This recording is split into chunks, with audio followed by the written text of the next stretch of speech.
আজকে একটা easy snacks নিয়ে চলে এসেছি। এরকম একটা স্ন্যাক্স বানিয়ে আপনারা বয়াম ভরে বাসায় রেখে দিতে পারেন। খুবই মজা লাগে খেতে।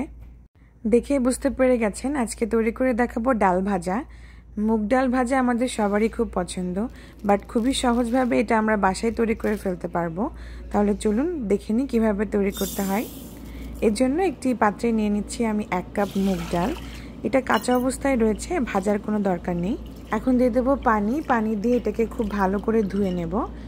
একবার ধুয়ে নেওয়ার পরে আবার একটু পানি দিয়ে আমি এটা ভিজিয়ে রাখবো প্রায় 30 মিনিটের জন্য। 30 মিনিট পর ডালগুলো ফুলে ডাবল হয়ে যাবে, ঠিক এরকম। যখন ডালগুলো এরকম ডাবল হয়ে যাবে সে পর্যায়ে আমি পানিটাকে ঝরিয়ে নেব। আমি একটা স্ট্রেনার নিয়েছি আর স্ট্রেনারের উপরে ডালগুলোকে দিয়ে দিচ্ছি। এতে করে খুব সহজেই ডাল থেকে পানিগুলো সব ঝরে যাবে। এখন এই স্ট্রেনারটা কয়েকবার বাড়ি দিয়ে আমি এরকম একটা ছড়ানো ট্রেতে নিয়ে নিচ্ছি। ট্রের উপরে আমি একটা কাপড় দিয়ে দিয়েছিলাম যাতে পানিটা সোক হয়ে যায়। এরকমভাবে একটু ছড়িয়ে দেব।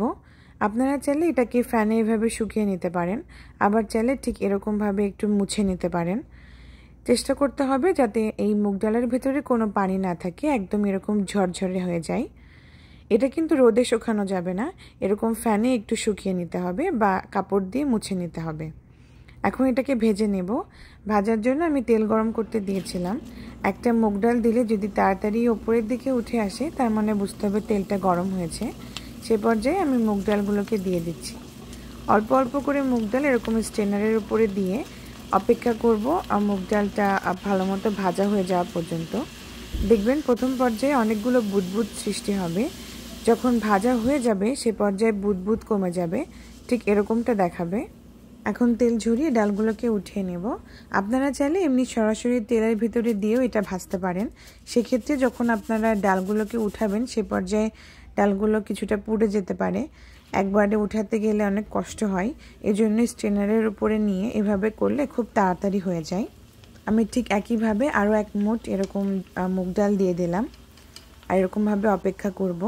প্রথমে এরকম বুদবুদের সৃষ্টি হবে, যখন বুদবুদগুলো কমে যাবে সে পর্যায়ে বুঝতে হবে ডালগুলো ভাজা হয়ে গেছে। এখন তেল ঝরিয়ে উঠিয়ে নিতে হবে। ঠিক একইভাবে আমি সবগুলো ডাল ভেজে নিয়েছি। ভাজার পরে আমি একটা কিচেন টিস্যুর উপরে ডালগুলোকে নিয়ে নিচ্ছি যাতে করে এক্সট্রা তেলটা সোক হয়ে যায়। এই যে দেখুন কত সুন্দর হয়েছে। এখন নিচের এই কিচেন টিস্যুটা আমি সরিয়ে নিচ্ছি। দেখুন তেলটা পারফেক্টলি সোক হয়ে গেছে আর খুব ঝরঝরে হয়েছে। এখন আমি কিছু ফ্লেভার এখানে অ্যাড করব যাতে খেতে খুব ভালো লাগে। এজন্য দিয়ে দিলাম প্রায় 1/4 টিস্পুন আমি লাল মরিচের গুঁড়া আর 1/2 চা চামচ চাট মশলা আর 1/2 চা চামচ মতো আমি এখানে লবণ ব্যবহার করেছি। আমি ঝালটা একটু কম দিয়েছি কারণ আমার বেবি খাবে, ওর খুব পছন্দ এই ডাল ভাজা। আপনারা আপনাদের পছন্দ মতো ঝাল আর মশলাগুলো অ্যাডজাস্ট করে নিতে পারেন।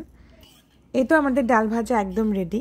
এখন আর দোকান থেকে কেনার কোনো প্রয়োজন নেই, বাসায়ই খুব সহজে আপনারা তৈরি করে ফেলতে পারবেন। আর খেতে দোকানের থেকে কোনো অংশে কম হবে না। তাহলে আজকের মতো এই পর্যন্তই, দেখা হবে নেক্সট ভিডিওতে। আল্লাহ হাফেজ।